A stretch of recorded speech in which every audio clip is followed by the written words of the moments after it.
Hello, I am here live behind the Princess of Wales Theatre at TIFF Day 5 because currently inside this theatre is the premiere of Frankenstein. It is Guillermo del Toro's newest movie and it was filmed right here in Toronto, and I believe they went and finished it in Scotland. I will fact check myself on that, but hello, if you're new here, hi, I'm Victoria, your Toronto pop culture girly, and this movie premiering here at TIFF is honestly a very full circle moment, not only because Guillermo loves the city and he shot it here, but also for me personally, because in 2022, I was very much manifesting a Frankenstein movie where Frankenstein's monster is hot. I mean, also sympathetic to him, and I think that Jacob Elordi will provide that to us, and early reviews have been saying it is sympathetic towards Frankenstein's monster, which is exactly what I've been hoping for. So I don't currently have a ticket for obviously the screening that is going on inside, but I do have a ticket for Tuesday, so I'll let you know how that goes. If we had a nickel for every bitch in this room who's seen Frankenstein, we'd have 2 nickels. Two very shiny nickels. 2 very shiny. Okay, we have not spoken at all about what we thought of Frankenstein. I think the only things we've said to each other was Jacob Elordi for Oscars. That's it. And that's like a general consensus. So, It's Jacob Elordi for Oscars. show me all your notes. Show me everything. So I haven't been taking notes in many of the films. I think only The Lost Bus, because there was a lot of triggery warning things I wanted to make note of. I did make note of some of them in here, but I made a lot of notes, and most of them are not words. Okay, I don't know what that means. Let's see. Okay, let's start here. I was trying to do some drawing. What is this? Oh, sets and lightings. It's the boat, and it's the snow and the boat. No. This one is Mia Goth, and this one is the mother. I really liked the veiling. Yeah. And a lot of the imagery. The costuming was so And crazy. this one is the cross that he's been wearing on most of his costume in the prelude. So this is Oscar. Obviously, I was trying to catch. These are good sketches for a dark theater. Holding a cup of. He always was drinking milk. Yeah. Okay, baby girl. Yeah. And the windows. Mm-hmm. That was one thing. Guillermo today, at least, he was saying he had he's like Mexican Catholic upbringing, everything. Yes. So I feel like you guys probably got a better Q&A today than we did yesterday. Our Q&A was like very basic. There were so many people on stage. It was just like. Mm-hmm.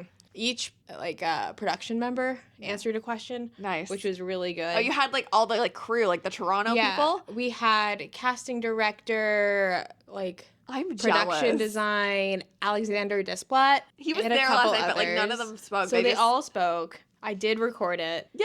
As a lot of the clips. I'll be watching that. But my favorite thing is, and it's not really a spoiler because it's in a lot of the promo images, is Oscar Isaac is often seen in front of circular windows. He's literally playing God in this movie. It's not a spoiler. It's Frankenstein. He's Dr. Frankenstein. Yeah. He's creating life. So it has this aura of godliness around him. And it's always circle windows too. I really liked how instead of using godliness, they used the framing of maker, creator. It was so, maker and creator. It was and then creature instead of monster. Exactly. I absolutely love that whole tone. Really cemented the film in a way that took it out of the extraordinary and into something much more. And I think that's really that shift is the third final incredible act. Without spoiling anything, it's just every act is an incredible They act. broke it up into 3 acts, and that third act. When I realized what they were doing in the transition to the second act, and I was like, oh my god, wait, this is how the next part of the story is going to be told, I gasped so loudly, you guys. I was so gagged. Oh my god. It was incredible. And there's just more of his costumes I was trying to capture. He has this pinstripe suit. Mm-hmm. His coloring, each character's coloring was incredible. He was very red. He was the red character, and you can see kind of where Mia Goth's character, Elizabeth, is, where her mind is at based on her costumes, which is great. Oh, I was trying to draw what his apron looked like. It was very interesting. It buttoned onto his vest, and it was a triangle down. Yeah. And for some reason that fascinated me. Yeah. No, the costuming was really specific even though the movie was time period specific, the costuming was even more specific than that in a way that's it was just magical. He is very eccentric. Yeah. And everything. Yeah. So just those little details, instead of just a tie around the thing, it's a button on his vest. I thought that was insane. I loved Elizabeth. I have her name Mia Goth in hearts. just, I have a bunch of different quotes, so I won't spoil it. I loved Mia Goth's hair pieces. Yeah, absolutely. And that also kind of like gave her halo too. Yes, very, like, she was always haloed like the angel to the creature. It was so good. She was like, she felt like Mother Nature. Yeah. In a lot of it, with like life, death, rebirth, her coloring, but also like the story that's told through her hair and like her veiling and unveiling and her more hair up also, and like, down. knowing that Guillermo's intent was to tell the story of father and son, it was really interesting to watch the way Elizabeth moved in the context of, like, you know, that quote that's like, only a mother could love, like, their child the way, like, if, like, there's an unlovable person, it's like, even, like, would a mother even love that child? Like, that was very much her, like, whole presence in the film was, like, this loving figure that no one else could, like, reach in a way that she could reach. I, like, loved that. And I loved seeing the transition from seeing her through Victor's eyes to, like, a less biased view of, like, who she was. And, like, there's this moment where it's confrontational between the two of them, and incredible. It's incredible. Yeah. Can I cut in for it's a total segue? The leaf. I want to know if the reason why it's a maple leaf is because of the love for Canada and the fact that they shot in Canada. It has to be. They probably were like looking like, is this tree feasibly in this area? Yeah. Please make it a maple leaf. Oh my God. It was so magical. And also just like that whole sequence of the creature with the leaf and he's like watching the leaf in the water. I was like... Yeah, it's just, again, like, it's just like, she's Mother Nature. But, like, I have some more notes on some of her costuming, because she wears a red dress at one point. Yeah. And it was really fascinating to see. There's a button details down her spine. Yeah. And there is a lot of talk about the spine. Yeah. And his vest is also corseted at that point, and you can see it's all very spinal focused. Yes. And it was so gorgeous. A lot of these quotes and stuff I will not spoil. Like that one. That actually kind of looks like Wait. We have to talk about one quote in the film, but you can like bleep out what the quote is. When he says, oh, it was like fucking knives in my stomach. Okay, we're gonna have to save that one for. I will bleep that part out. Did that kill you though when he said that? You know what I'm talking about. I don't think it was that. It was something. I lost it. Jacob Elordi, and like it was like the most. When he said that line, I was like, we are in the middle of the film. Do you know what I mean? It was like the most. It was the most button like bing. Like this is the moment. Oh, and it was so precious. We see Oscar Isaac's ass. Yeah, we do. Yeah, we do. The imagery of the creature on the cross.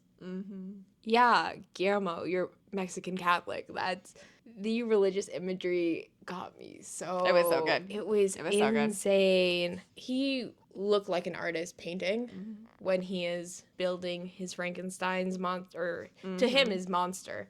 To us, a creature, a person. But I thought it was beautiful. People might find it very gory or body horror. You see a lot of like it's Frankenstein. Bones and flesh. It's Frankenstein. It's literally exactly what you should expect from Frankenstein. But he looked like an artist or a musician at work. That whole scene, and that's something that Alexander Desplat was saying in the Q&A about the scoring. There's like a duet between so magical. A cello and a violin. So like you just get that he was literally an artist through that. It's like I've been drawing like a lot of the directional lighting and some of the angling for the cameras of just showing how large the creature was, and where Frankenstein Victor starts feeling small. The camera angles were absolutely. He's incredibly like the height of Frankenstein, but actually seeing Jacob Elordi stand beside Oscar Isaac last night, you can see it in some of my footage. Oscar Isaac reaches his shoulder, maybe. Like there actually is such a drastic height difference between the two of them, like already that the camera work only inflated that, but not by that much. No, but like it like exaggerated it and just like with the. I'm taller than Oscar Isaac. I learned that last night. So actually I was like much taller than him last night. So and I mean I was wearing shoes that have like a couple inches, like a 3-inch. I'm not taller than Oscar Isaac, but I think like with those camera angles is like there's a lot of moments where the creature feels small and Victor is like putting him in like a small box essentially. So like that moment where he's like breaks free and Victor realizes like, oh, this is not something I can control anymore. That's when like that camera angle comes in, and I'm like, that was It was so incredible. good. It It's was like so obviously there's like a good. huge thing, and Yeah, they're yeah, like, yeah. oh, we need somebody with long limbs. Yep.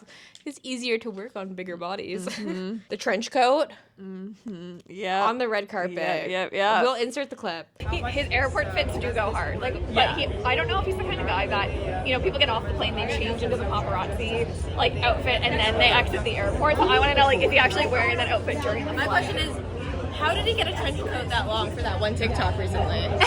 Like, you know the one. Who is custom making Jacob Elordi's trench coat? I need to see this video. These are the questions that we're prepared to ask on a carpet he's not walking. Forgetting that he's literally in a trench coat the entire movie. I was just thinking about the TikToks he's been making in a trench coat. And that's the image you see, like the reveal image of him as the creature that the film When put it out. starts He's to- in the trench coat, and yep. Though it is like a little bit more obscured with like all the furs and everything because they're in like the ice fields. Sure. But I was just like, when he first put on the trench coat, and you're like, Yeah. I'm like, trench coat Elordi. Yeah. Hello. Oh, and his hair. I loved his hair. I loved his hair. I loved the little white streak. I'm like that Mm-hmm. little nods just to the was- Frankensteins. He was so unrecognizable, and it took him 10 hours a day to get into the Frankenstein, all the special effects and makeup and costuming. But even besides all of that, like take that off the table, like the actual character work that Jacob Elordi did was so unrecognizable. Like the way he moved his face, the way he would look around, the way he'd move his arms and his hands, like it was How he navigated the world It was was- insane. And having that much prosthetics and hair and makeup and everything did not cover up the performance at all. At all. It was Oscar worthy. It was literally Oscar worthy. I'm sad that I didn't get to give him an Oscar yet I know. because he might win one, in my opinion. Oh, I noticed that at one point, a lot of the windows in the backgrounds went from circles to squares. A lot of the circle windows was very godlike, and then when it's grounded, you get the square windows in the background. You get a lot more wider angles, and it feels a lot more grounded. In that final image, you can kind of see that, like the final scene. Don't spoil it. Don't say I'm it. not, Don't I'm show not, them. I'm Don't not say anything. showing it or spoiling it, but like those play into it. It's so good. It's unreal. Because like those circle and square windows are everywhere, and like the angles and stuff that make you feel uneasy. Like they did such an incredible job, and I will not tell you guys, but I'll tell you. Yes, I did. But Wait, then also unreal. It's Look, unreal. get the costume designer an Oscar. She deserves that. These are the Oscar nominations I think Frankenstein absolutely, without a doubt, is going to secure. Makeup, costuming, set design, cinematography, Jacob Elordi supporting actor. Yeah, Special effects, maybe. maybe. I really think that Frankenstein's momentum, and maybe a Best Picture nomination too, but I really think Frankenstein's momentum is in all of the technical Oscars in the same way that you've seen in past years. Like, oh, 1 second. Yeah. 1 second. The same way that you've seen like Dune in past year, like sweep a bunch of technicals. The same way that you saw like Oppenheimer swept a whole bunch of technicals, and then like obviously the big one, Best Picture, but also like a couple Best Actor in those categories. I think that's Frankenstein's move. I don't think anyone's going to say like Frankenstein is the Best Picture of the year. I feel like something like Sinners or something might Yes. lean towards that direction, But I do think when I look at the landscape right now, the battle, Sinners, Frankenstein, and I think like they are so stylistically different. It's really gonna cave into like what narrative do the voters want to go into more? Is it beloved Guillermo del Toro's masterpiece that he's always wanted to make? He's got such a beloved base. He's got such a beloved story. The storyline of how people win Oscars is the big reason why people win Oscars, and his story is the strongest it's ever been. Or is it going to be Sinners, which is like a masterpiece? It's so beloved. But Ryan Coogler as a filmmaker has been so like not awarded for his genius his whole career. yeah, I think it might, at least for like Best Picture, maybe like Michael B. Jordan lead actor and everything, they'll probably get a lot of those because like also the cultural impact impact of Sinners. Like, Yeah, I think but a lot of people Oscar will does love... not award cultural impact in the way it they doesn't. should. So as much as that's a conversation, it's I not. think they should win because... Yeah, I agree. I think Sinners is the film of the year, and I think it could have an Yeah. everything everywhere all at once kind of like tone to it where it gains momentum on the back end and it came out earlier in the year. It kind of has like a moment, Yeah. a breather, and then another. But I like a totally secondary agree moment. with all of the technical stuff because the technical stuff It's is perfect. incredible. Everything is incredible. I mean, it's one of my favorite movies of the year. Yeah. I just loved it so much. Yeah, I think it's gonna be really interesting to see. Like, we're probably another 3 months away, like closer to Christmas time,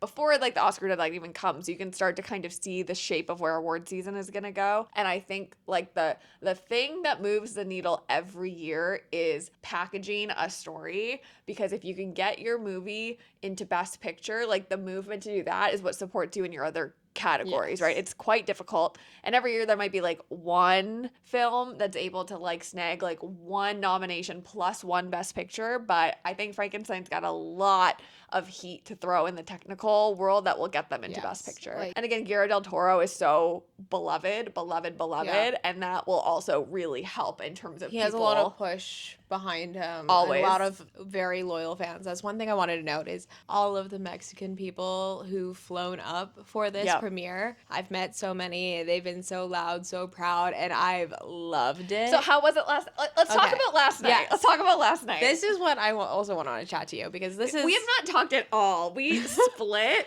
and then I was getting texts from. I was inside the theater watching the premiere. Vic is outside. Okay, but let's start from the top. Let's start from the top. So we watch Tuner with Leo Woodall, and you can see that interview on Instagram. We come out of Tuner, and the Frankenstein premiere is already carpet underway with the locked. cars. We didn't rolling get out. that carpet. Correct. We didn't think we would, or we hoped, but we then- also knew. But then I had the thought. I was like so disappointed we didn't get the carpet. But I had the thought like the universe is moving in our favor, and we were not meant to do that carpet. I think you were meant to be inside that theater, and I was meant to be outside that theater that But night. the exact timing of how everything happened, it only had to happen.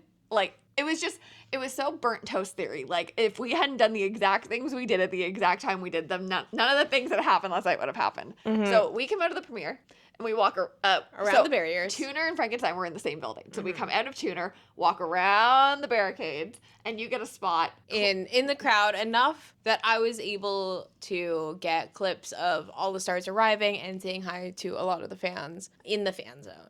Meanwhile, I had a ticket to go in, so I split and kept going around the venue. And if you know the Princess of Wales Theater, there's like a Starbucks right beside it. So for a while, I stood in front of the Starbucks watching the arrivals from the other side where I could like kind of see what was going on, but not really. And then I had like a moment that I can only describe as like, Eureka.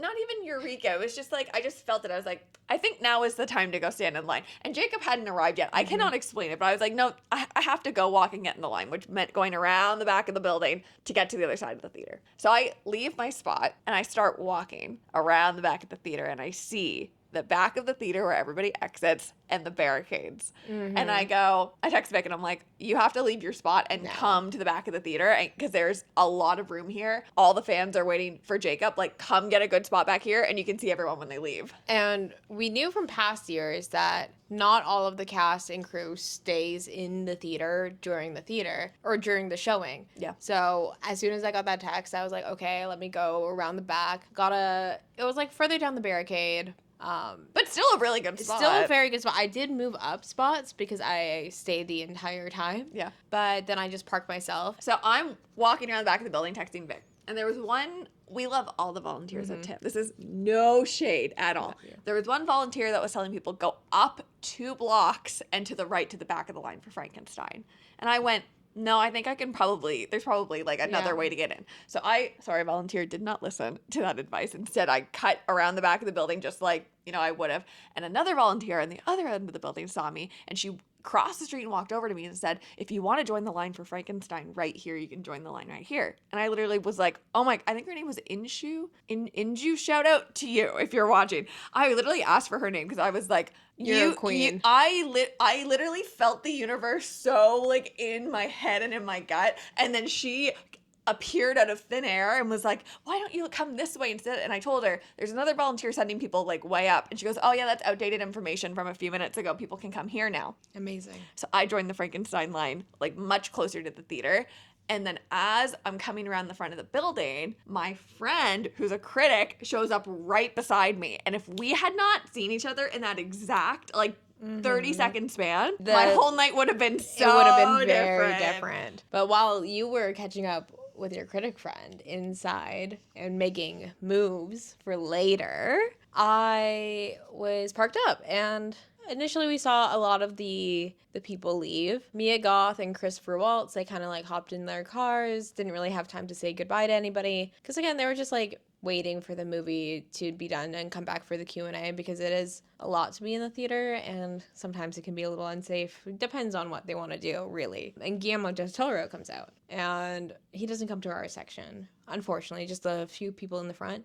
But he was so sweet, and all the people on the other side of the street, he kept on saying hi to everybody, talking, signing everything for the people on the other side. I was talking to somebody else on his team, and they're like, he was just in another country, and we flew, and his back's been hurting, and he's just usually like a one signature and I'm done kind of a guy, but he loves Toronto so much, so he took his time with everyone across the sign. My heart.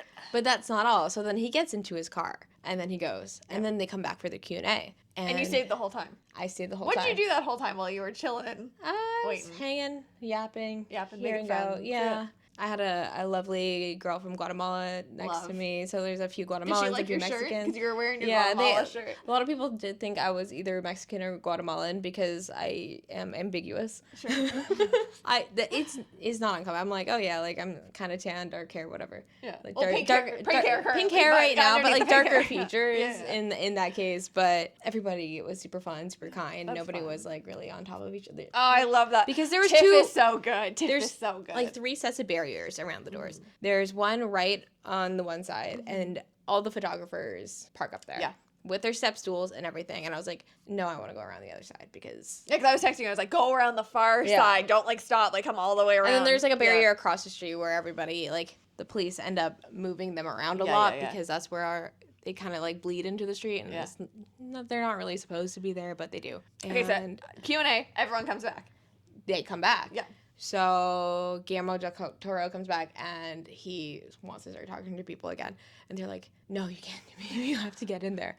But he doesn't. So he came around to our barrier this time. And I've moved up a little bit because there's like a car that's generally parked like kind of right in front. So I'm like ahead of the car at least. So like I'm kind of around that start of that line. Yeah. And a lot of people are like reaching over and like giving stuff. And I duck out of the way because I'm like, I got my like little clip and footage and like, here, let me help you. Let me give you like be a girl's girl through and through. But he came up and then I was like, here's an Oscar. I kind of stumble over my words because it's like for your performance. I'm like, you didn't perform. And I'm like, here's an Oscar. But I think he was thinking in Spanish because he was talking to everybody in Spanish. So then I think he heard Oscar, and I think he thought I meant give it to Oscar. Like, here's an Oscar for Oscar. Yeah. But I'm like, no, it's for you. It's like, this is your Oscar for the movie because you're going to get so many more, so I wanted to be the first. Yeah. There's no time for nuance. I didn't care. I gave him the pin and got to say hi to him, thank him, like, congratulate him on the movie, and then he went back inside. Oscar arrives. He's get ushered in, and we're like, oh no, Oscar, and then he comes back out, and he comes and says hi to everyone, and since we had a lot of the Guatemalans around too, and they were very excited and very loud, and they're like, come here, Guatemala, and we're like, oh my god, he must have been so happy. He was smiling so big. So I think he went across the street first, and then we called him over, and then I gave him one of the pins. He's like, I already have one. I'm like, what? And he's like, Guillermo just gave it to me. That's so funny. And I'm like, that was for him, but like, here you go. Like, here's another one, because they were different. They're in a set of 3. Yes. I would hope to give the third one to Jacob Elordi, but unfortunately, like, after the screening, like, he had places to be. Yeah. Like, it's fine. Like, he was busy all day. The Mia Goth came over too, and I had her sign my badge. I haven't seen this yet. Can I see it? It's incredible. It's right in the middle. She's got a great signature. She did it perfectly. I brought the gold Sharpie. It's like an M into a G. That's so posh. I love. Because the girls to my right, they are Mia Goth fangirls, and they had like little pearl things printed out and everything, and they had a black Sharpie on the black image, and I'm like, girls, I have a gold Sharpie in my bag, and then I like got the text from you saying they're finishing up because Mia Goth, when she arrived, back for the Q&A, didn't have time again. Yeah. but she waved and was like, I'll be back. Yeah. So I was like, girls, I got the text. Q&A's done. It'll be soon. It'll be very, very soon. Yeah. And they're like, okay. And I'm like, here's a Sharpie. And they're like, okay. And I'm like, take the cap off. They're like, it's half off. I'm like, put it on the back. Like, it's got to be fully off. And then... And she came and she signed. She signed it for them. I got the badge signed. But at this point, Jacob hadn't come out yet, so I kept the third pin just in case. I wanted to give him his Oscar. Yeah. He had an Oscar-worthy performance. Yeah. She was incredible and sweet and so lovely. And she did so good in the movie, too. Yeah, she's so good. She's so good. Also, shout out, the pins were made by my friend Nick. And does Nick know Nick that? Nick knows. I was sending voice note. Say? He was on the floor. He's like, if you get to see and talk to Guillermo again, like, he's like one of my heroes. He's one of my favorites. 'Cause he's Latino too, and so I know his wife loves Oscar Isaac. Shout out to you. Big night. Big night. Shout out to you, Jelly. I got that I gave that one for you and that one for Nick. Love. It was incredible on my end, but so my friend says, I think I can bring you as my +1 to the after party. And I'm like, oh my God. And he's like, I'm going to go as soon as the movie's done. And I was like, well, I wanted to film the Q&A. So should I come with you or should I stay? And he kind of was like, I'm going to go. I'll make sure that your name is on the list. Like, come after me. And get you when it's time exactly. and everything. So then my phone was fucking dying. So I was close of running. You were like, oh, don't come like this way. It's crazy. There's photographers. I was dressed like press yesterday. Like my outfit was looking nice. I was looking nice. I was not looking like fangirl. Yeah, like I was looking professional. Press badge, like the whole 9 yards. Even still, I know that I'm 20-something blondie, okay? And I know that, like, they are rightfully skeptical when I walk in, which is why I always have my press badge on me. I'm always trying to, like, make sure that I look like someone who's at TIFF to work and not just have fun, even though I am also having fun. I can keep my composure and... Correct.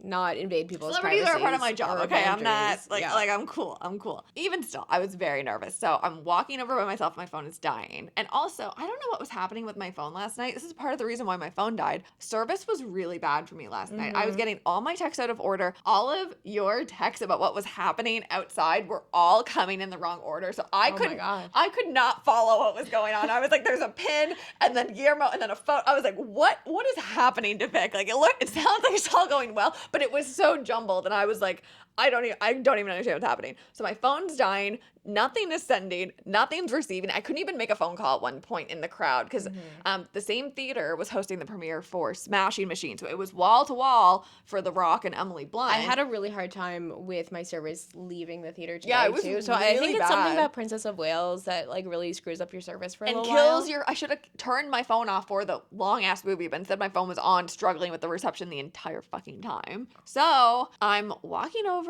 and I'm not getting or receiving anything, and I ran into some people that we knew, so I was talking for a little bit, trying to like buy myself some time because I was just like so nervous. And then finally I get to where the after party is, and I look down the street, and this is like pretty close to the festival grounds, but like a little bit tucked away, but pretty close to like the festival.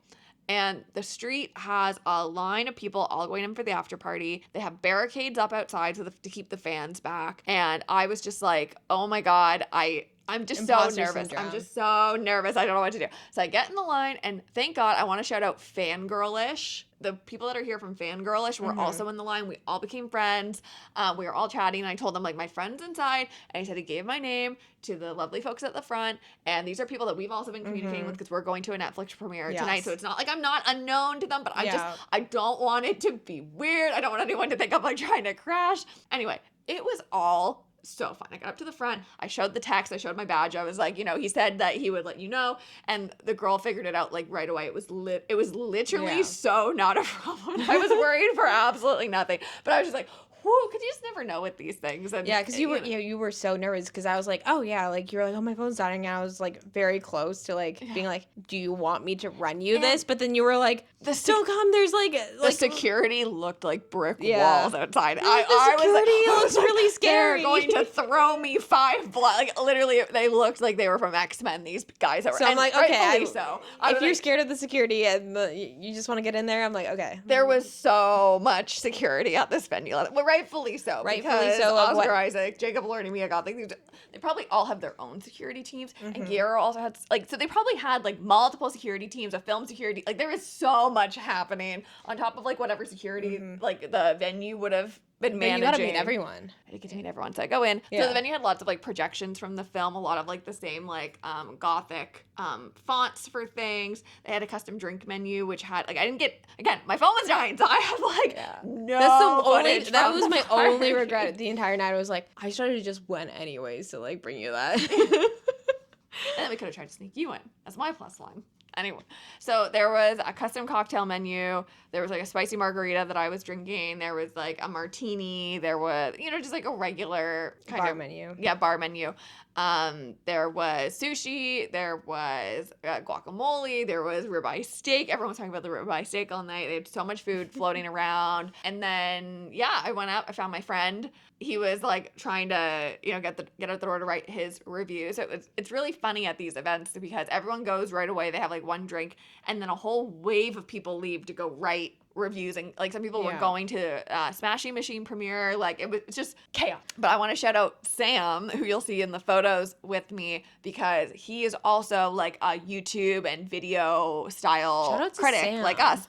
So we were joking because I was like, yeah, all these writers have to go sit down and write something, and he and I both said the exact same thing. I think he said it first, and I was like, oh my god, you read my mind. Like I'm get to sit down tomorrow with a fresh face of makeup and do my stuff in front of the camera. Like I'm not sitting down to write anything, but all these writers have like, you know, these deadlines to get things to editors. No, we were both like, we'll do our stuff tomorrow. Let's like have a drink and have fun. And it was fine. My background's in event production. I've designed and thrown many a little cute event, like a little after party. Obviously not with the budget that Netflix premiere has, but like this whole world is kind of my domain. It was a great party.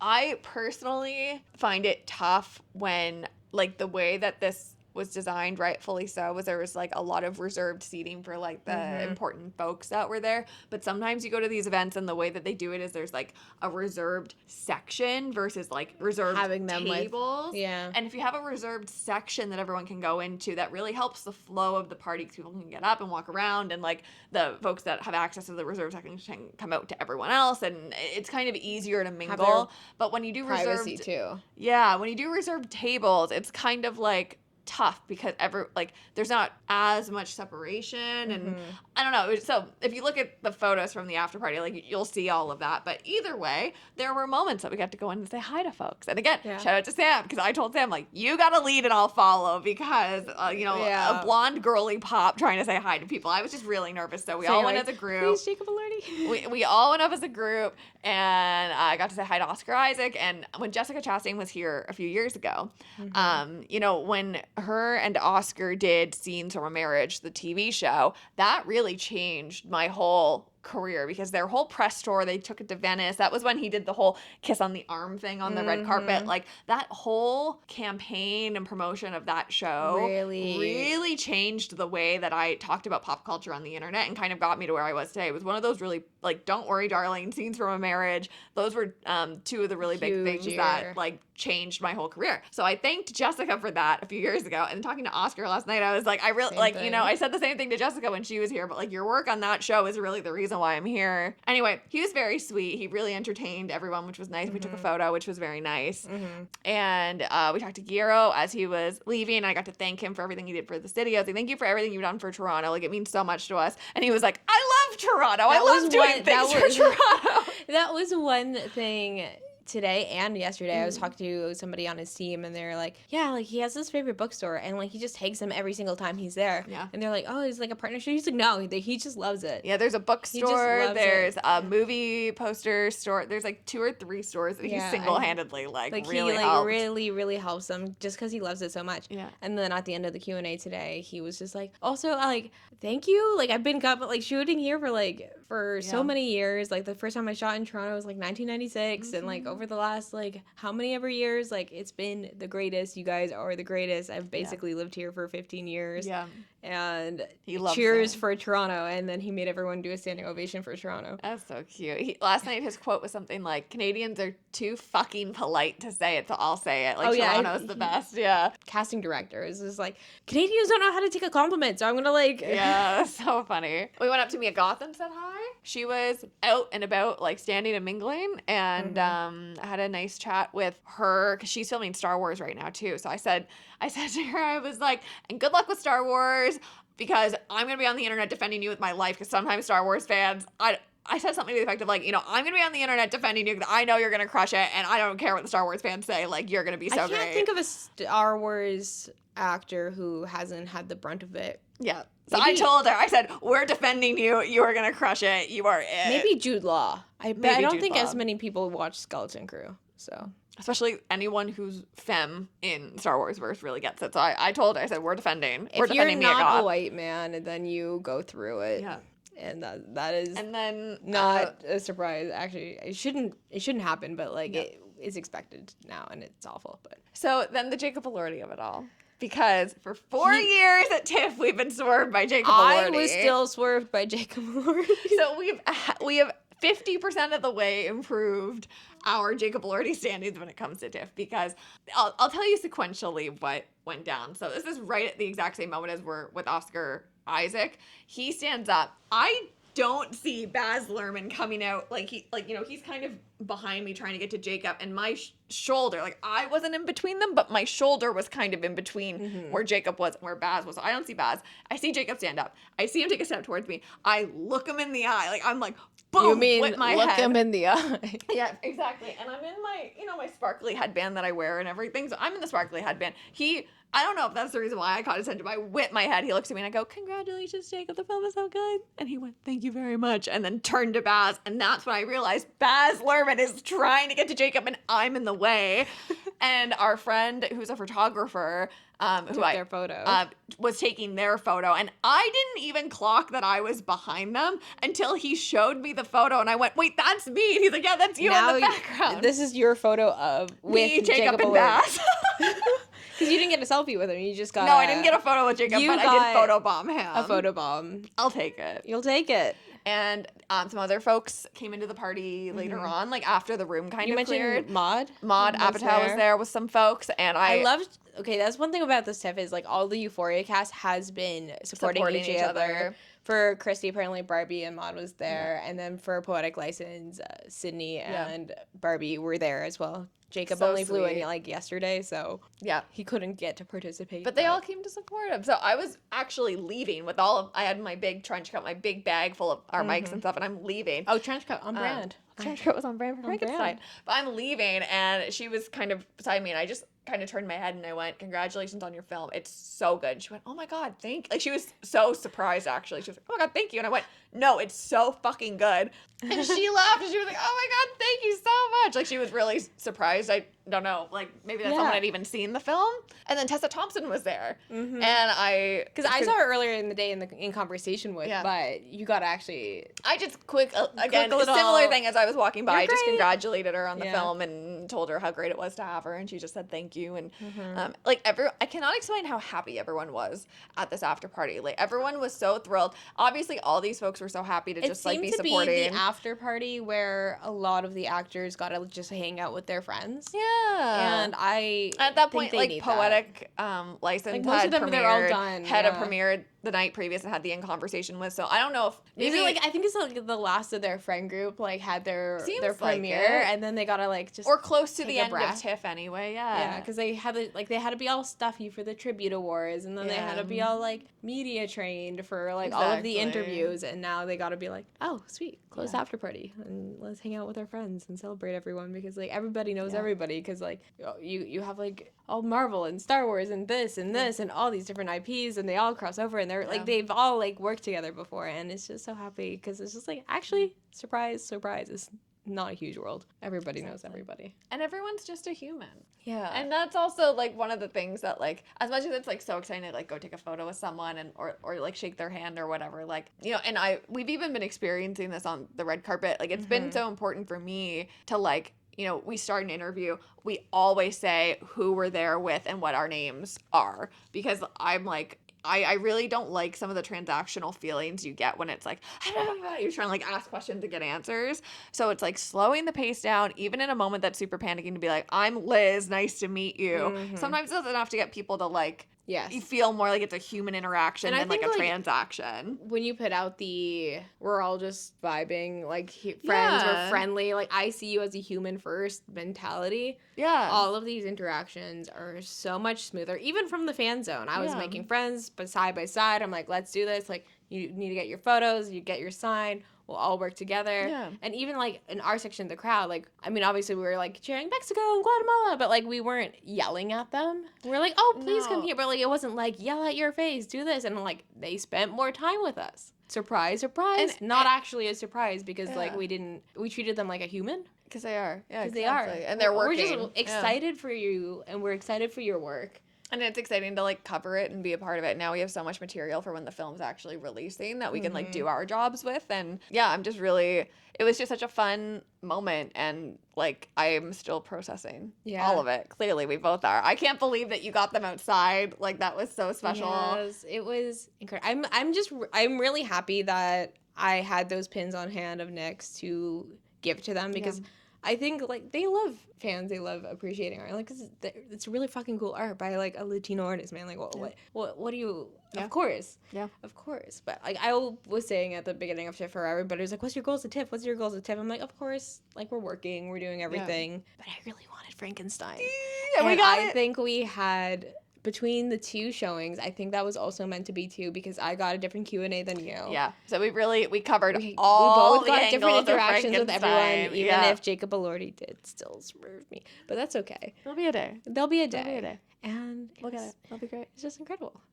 I'm so happy that this video exists, man. Because we were taking so many videos, like, in the lead up to Frankenstein, being like, we're so excited. Like, wonder what will happen. I wish I had more footage of my outfit yesterday. Me too. It's okay. I didn't get I fully decorated my bag, but then I took the pins off to give to them, so it looks a little bit different today. Yeah.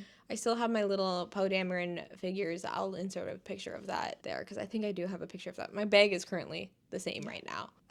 This TIFF has been so incredible. I loved it. Go watch it when it comes out, please. All of the clips you'll be seeing is inserted or at the end. Everything's timestamped. If you like this video, please like, comment, and subscribe. Yeah. Producer Liz, Late Night Scrolling Podcast. Go check out the Substack. That's where all of your stuff is. Yeah. All your multiple Everything's going to be on Substack. All of our reviews, our interviews, our footage. You can get the podcast anywhere that you get your podcast audio only. And thank you for shooting everything this TIFF. It's been so much fun to do all of this with you. So great. And we have more stuff coming over the next week. And I can't believe we both met Poe Dameron. Your pinky was right there. I was going to touch it like... We both met Poe Dameron. We both met Poe Dameron. Well, this is the culmination of a lifetime of trying to figure out what I felt when Boris Karloff crossed that threshold. And I was a kid of 7, and I thought, that's my Messiah. That's the Jesus I'm gonna follow. And I have. And through the years, I frustratedly realized this was gonna be a very hard movie to make. And I pursued it and thought, why is it not happening now? I wanted so much to make it a story about a father and a son, me and my father. I wanted to make that. It's like being training for an Olympic race and finally running it. I don't know how that feels, by the way. I gotta be very clear. But I think it's like that. Excuse me, I'm Frankenstein. I'm sorry. Yes. He's the creature. Give me your leg. I practice not to make that mistake. Okay. As the creature, you have to communicate so much through your facial expressions and solely your eyes. How much were the makeup and the prosthetic process a part in helping you get into the mindset and understand the character? It was everything. I couldn't possibly play the character without that. The process was, Guillermo had described it to me when we first spoke. He said I needed to take the sacrament, and it needed to be biblical, and it needed to be from the soul. So from the moment I sat in the chair with them in the morning, as sort of me, that kind of 10-hour process was what was necessary to be able to sort of step into that world. It would be impossible without the work of Michael.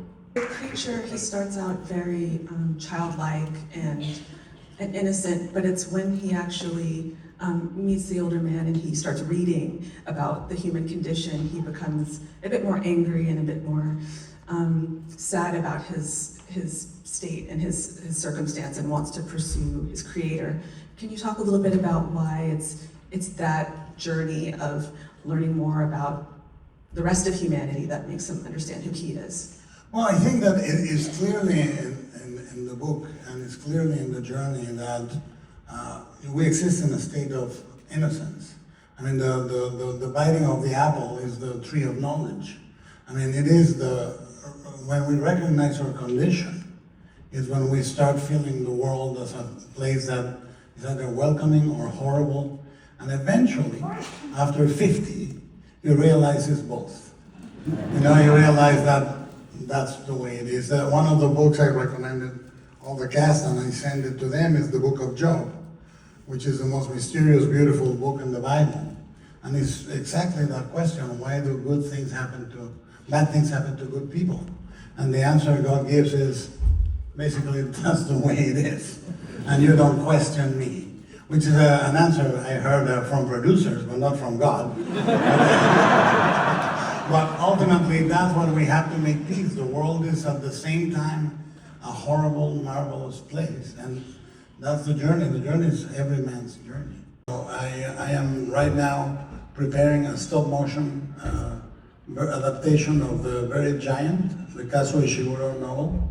And it's going to be an epic stop-motion that is not going to be for kids. It's truly exploring the capacity to act of a stop-motion project and fuse a world the way you would do it if it was live action. And I'm writing a project to do with Oscar. I'm writing it right now. And you know, it's called Fury. And essentially is going back to sort of the thriller aspects of Nightmare Alley. Very cruel, very violent. It's like my dinner when Anne read about killing people, you know, after each course. Because I'm very interested in the violence we do to each other. And we do it with our minds, we do it with our souls, and we do it physically. And I think it's new questions. This is what happened to me. I mean, I read everything I could read about Mary Shelley, the Romantics, Byron, Polidori, Percy, everybody. I read all the versions that were edited by Mary. I read her life in as many biographies as I could, and it crisscrosses with mine a lot. And so, you know, she was a teenager. She was not Catholic. She was in London. I'm a teenager. I'm Mexican, and I'm Catholic. And somewhat, I found in her a soul that gave me solace, gave me peace, and gave me turmoil at different points. So when that happens, you don't edit what you do. It becomes part of you. So the only commitment you make is it'll be as painful and as biographical for me as it was for her. I'll speak not about a monster and a creator, but about me and my father and me and my kids. And it'll be difficult to talk about it, as it must have been difficult for her. So you don't select with your head. You sing with your heart and your throat and your voice, and then you hope that people will say, yeah, it's sort of like the book I remember, but it felt new. That we did with Pinocchio, and that we did with this, and that's the only way to do it. It's like, I say it's like marrying a widow. You have to respect the memory of the late husband, but on Saturday you gotta party on. Yeah, of course. I mean, I think that we all understand that we're making a single movie, and Tamara is wardrobe design as much as production design. Wardrobe design is as much production design as her cinematography is production design. And you orchestrate as a director. You orchestrate, you organize, you phrase, and create a vocabulary that everybody then shares, and we do it together. Same with digital effects. I was quoted on the headline saying, I don't want digital sets. But they just said, I don't want digital, I want digital, please. But don't leave me alone in the rain. But every department has to push their physical limits and not go to digital as a solution or only as part of the team that has to come in when we cannot carry the ball any further. So my approach is we need to create a vocabulary. I need to tell everybody why, and they need to tell me why not or why they want to do it differently. It's not a monologue, it's a dialogue. The only condition is I have to be right at the end. Yeah, when we obviously first started this movie, there's these big boots to fill, excuse the pun, in redesigning the Frankenstein monster, or creature, as Guillermo prefers to term him. And so we met with Guillermo, and basically what Guillermo's really good at is telling you what he doesn't want. He doesn't want heavy stitching, he doesn't want it to look like a road accident. So we knew we needed something streamlined and beautiful, and we needed something that was of the period as well.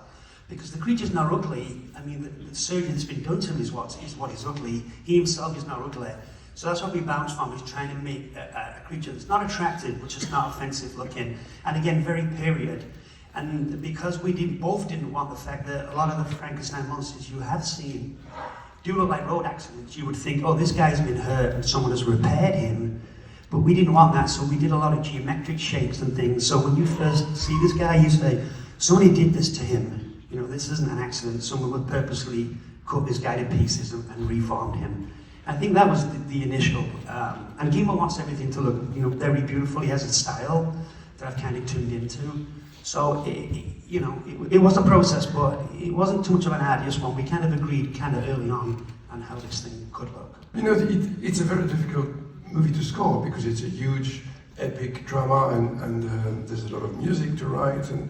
But I think maybe the two elements we were talking about it backstage is this solo violin that you mentioned and the solo cello, which are the two voices. It's not literal, but somehow subconsciously I think the audience can feel that there's a violin and cello answering to each other's, not specifically because you see a character on screen, but it takes you along this dialogue, this duet. And yes, a huge orchestra, and Guillermo always wants to have music that says a lot, that takes the audience by the hand and shakes it, to the end of the film with the music. So that's how we work, I guess, with passion. It also helps that we are visited by friends that are incredible directors, and we have a saying, if the movie's finished, it's a masterpiece. If it's not finished, it's a piece of shit. So, if you come in and it's open, you gotta tell us everything that's wrong, even if it's brutal, and we take it. And we don't argue, we do the cut. Because we're not there to, discuss, it's not a symposium. You do the cut and the movie says, yeah, that guy. And we lost one of my favorite sequences. I won't tell you what it is, but right now, if you buy me a beer, I will. Sometimes it's just an offhand comment if somebody is like, oh, why did this happen? And you're like, that didn't happen, but why did you think that happened? Guillermo's laughing because I did a kind of Wikipedia document when I was researching the ship, and I think we complement each other. Again, we're very different, but he goes fantastical, operatic, and I'm like research and history and the birth and the beam, and I had to learn everything about ships. And when I was in art school, I actually worked for a wooden boat company. I don't know if I told you this, Guillermo. So I had a love of ships. So as Guillermo was formulating the ship, because at first we weren't sure if it was a Royal Navy ship, it was Danish, those things came, and I kept rewriting this document and working on the design of the ship. I did look at the Terror and the Erebus, which are two famous Franklin expedition ships that sunk in the ice, and they were about the same era. And I went to every ship museum, every ship I could visit, and we jokingly said the movie should be called The Fucking Ship. and then we didn't know where to shoot the ship because we actually would have liked to have shot it inside, but there's no place big enough anywhere to house what we had to have around it, which was this gigantic ice field. And yes, VFX lovingly helped us with that, but that ice field was built like 100%. People carving are excellent. Everybody sculpting and carving our excellent crew. So we ended up shooting it outside, and when we decided to shoot outside, we thought, well, we may as well just put it here in the parking lot of the studio. It was handy. We could shoot for half a day if the weather was not working in our favor. It was and then it was textures and adding, and Guillermo and I feed off of each other, I think, for this. Just more ice, more Then more. Yeah, and everything with Guillermo for me is, I usually do it before I show him 10 foot more, so I add 10 feet, and he still says 10 feet more, so, but I think we got it just right. I'm a more guy. Well, I really want you guys to give this city its own applause, because out of the last 15 years of career, some of the most significant movies I've been able to do, because I made them here. So let's give Toronto a fucking standing.